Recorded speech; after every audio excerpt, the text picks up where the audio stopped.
C Joseph Vijay எனும் நான்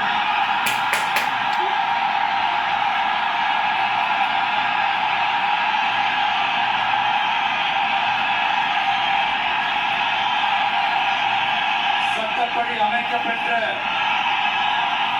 இந்திய அரசியல் அமைப்பின்பால் உண்மையான நம்பிக்கையும் மாறா பற்றும் கொண்டிருப்பேன் என்றும் இந்திய நாட்டின் ஒப்பில்லாத முழு முதல் ஆட்சியையும் உரிமையையும் நிலை நிறுத்துவேன் என்றும் தமிழ்நாட்டு அரசின் முதலமைச்சராக உண்மையாகவும் உளச்சான்றின்படியும் என் கடமைகளை நிறைவேற்றுவேன் என்றும் அரசியல் அமைப்பிற்கும் சட்டத்திற்கும் இணங்க அச்சமும் ஒருதலை சார்பும் இன்றி விருப்பு வெறுப்பை விலக்கி பலதரப்பட்ட மக்கள் அனைவருக்கும்